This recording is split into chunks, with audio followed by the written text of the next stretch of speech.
Hi guys! So for today's video, tara samahan niyo pa akong gumala dito sa SM Naga City.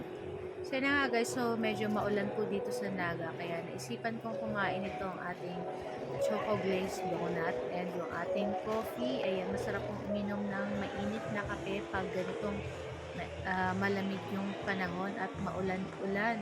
So yun na nga at naglakad-lakad tayo dito guys kasi meron din akong ginawa and meron kaming importanteng ginawa nung anak ko na kailangan naming asikasuhin. So after nun guys, dumaan kami dito sa SM kasi maulan guys. So kaya naisipan namin mag-coffee and mag-donut. So ayan na nga at naglakad-lakad kami. And then after nyan guys, and after namin magawa yung aming gagawin, ayan, so katapos dito ay pauwi na rin kami guys. Kaya nung kami ay pauwi na, so syempre dumaan-daan muna tayo sa mga iba-ibang lugar dito at pagkatapos ayan, nakasakay na tayo ng jeep. Ayan. Ito yung ating jeep dito sa sa Naga City. Ayan. Medyo traffic kasi medyo maulan, mahirap makasakay ng sasakyan. So pag maulan po, alam niyo na medyo mahirap ang sakayan. Talagang punuan talaga guys. So ayun na nga at medyo inaantok-antok na ko guys kasi talagang maulan, masarap matulog. Ayan, nakatulog na nga ako, pauwi ko kaagad sa bahay. And after ilang oras, 1 hour na nakatulog, ayan na nga. So mag-prepare na tayo ng ating lulutuin para sa ating dinner. So ito yung aking naisip na lutuin, itong ating longganisa kasi yan yung nandun sa ating ref. And syempre madali lang naman po itong lutuin. So nilagyan ko lang yan ng konting tubig at papakulan lang natin itong ating longganisa. Ayan.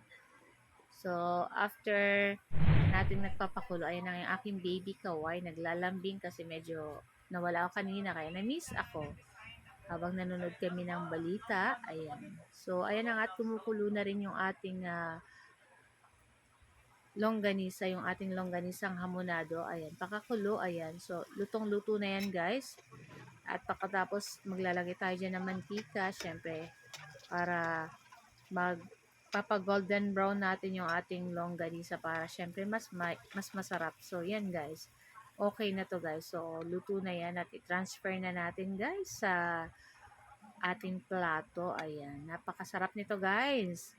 Siyempre, perfect to sa ating itlog na maalat at meron din tayong kamatis. Siyempre, nag-ano rin po tayo dito ng ating 2 pirasong, meron ako dito pansit canton. So, niluto na rin natin to guys kasi kasi mga anak ko medyo mahilig sila sa marami-raming ulam. So, ayan na nga at luto na yan. Ayan, at ready na rin.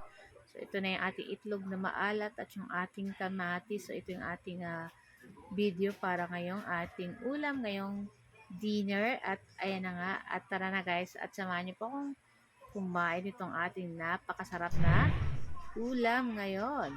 So, let's eat guys. Siyempre, konting kanin lang tayo kasi may pansit naman tayo guys. At talagang itong ating longganisa, napakasarap nito guys. At syempre, bagay na bagay dito sa ating salted egg or yung ating itlog na maalat na may kamatis. And syempre, meron din tayong longganisa. Naku, napakasarap nito guys. So guys, ito lang po ang aming video today. At sana po ay nag-enjoy kayo. Huwag niyo po sanang kalimutan mag-like, mag-comment, and syempre pa-share na rin po ng ating mga video. At kung bago pa lang po kayo sa aming page, huwag niyo po sanang kalimutan mag-like at mag-follow para palagi po kayong updated sa aming mga bagong video na i-upload. So guys, talaga napakasarap nitong ating nabiling longganisa na hamonado. At talagang ang sarap niya guys. So bibili pa kami nito guys kasi talagang sobrang sarap.